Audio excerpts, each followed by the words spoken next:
एक बहुत पैसे वाला लड़का था जिसे एक गरीब किसान की बेटी से प्यार हो गया था। वह लड़की बहुत सुंदर और बहुत ज़्यादा समझदार भी थी, पर लड़का अपने दिल की बात लड़की को कैसे बताए उसे समझ नहीं आ रहा था। एक दिन लड़के ने सोचा कि आज चाहे जो हो जाए मैं अपने दिल की बात बताकर ही रहूँगा। जब युवक ने अपने दिल की बात उस लड़की से कही और उससे शादी करने के लिए भी कहा, तो लड़की ने ध्यान से लड़के की बात सुनी और सोचने के लिए कुछ समय मांगा। कुछ दिन बीत गए।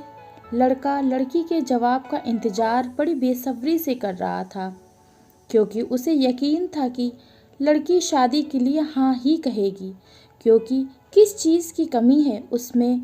दिखने में सुंदर, लंबा चौड़ा, हट्टा कट्टा जवान है, जैसा सारी लड़कियां अपने पार्टनर में चाहती हैं, और घर में भी किसी तरह की कोई कमी नहीं है। उसके घर आते ही 4-4 नौकर उसकी सेवा में लग जाएंगे। आखिर कौन मना करेगा ऐसा रिश्ता। लड़का सोच ही रहा था कि खबर आई कि लड़की ने इनकार कर दिया। लड़के के तो मानो पैरों तले जमीन ही खिसक गई। वह यकीन ही नहीं कर पा रहा था कि कोई इतना अच्छा रिश्ता कैसे ठुकरा सकता है। लड़के ने पता लगाया कि आखिर लड़की ने मना क्यों किया, तो उसे पता चला कि लड़की के मना करने का सिर्फ एक ही कारण था कि वो गरीब परिवार से थी और लड़का अमीर परिवार से था। तब लड़के ने लड़की के माता पिता के साथ बातचीत की और उन्हें समझाया। बहुत समझाने के बाद उस लड़की ने अपने निर्णय को बदला और उन दोनों का विवाह हो गया। लड़का उसे बहुत प्यार करता था और उनका दाम्पत्य जीवन भी बहुत ही सुखद और समृद्ध भरा था। कुछ महीने बाद युवती को त्वचा रोग स्किन डिसीज हो गया, जिसके कारण उसकी खूबसूरती धीरे धीरे कम होने लगी। इससे लड़की को डर भी लगने लगा कि शायद इस त्वचा रोग के कारण मेरा पति मुझे छोड़ न दे। वह स्वयं को ठीक करने के लिए हर संभव प्रयास करने लगी थी, ताकि उसका पति उससे प्यार करता रहे और उसका साथ निभाए। समय बीतता जा रहा था और लड़की का सौंदर्य दिन पर दिन समाप्त होता जा रहा था।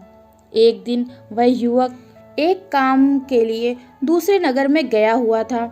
जब वह वापस लौट रहा था तो उसे एक दुर्घटना का सामना करना पड़ा। उस दुर्घटना के कारण युवक के आंखों की रोशनी चली गई।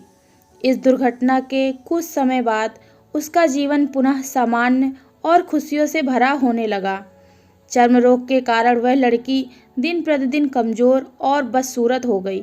हालांकि पति के अंधापन के कारण उसका दाम्पत्य जीवन सुस्त नहीं हुआ। दिखाई न देने की वजह से वह युवक उससे पहले की तरह ही प्यार करता रहा।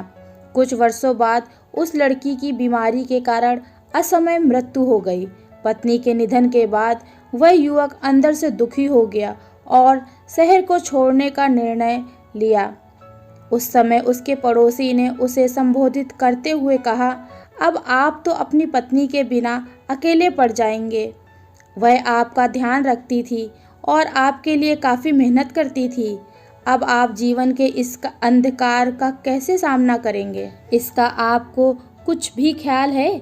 उस युवक ने अपनी पड़ोसी की ओर देखकर गहरी सांस लेते हुए कहा, मैं कभी अंधा था ही नहीं, लेकिन मैं यह सोचकर अंधे होने का नाटक करता रहा कि शायद मेरी पत्नी को लगे कि मैं उसकी बीमारी और बदसूरती के कारण उससे प्यार नहीं करता हूँ। इसलिए मैं इतने सालों तक बिना कुछ कहे अपनी पत्नी की खुशी के लिए अंधा बना रहा। यह बात सुनकर पड़ोसी के आंखों से आंसू बह गए और वो युवक वहाँ से उठकर चला गया। यदि आप चाहते हैं कि आप जीवन भर खुश रहें, तो आपको लोगों की कमियों की बजाय उनकी खूबियों पर ज़्यादा ध्यान देना चाहिए। इससे आपका जीवन सरल हो जाएगा।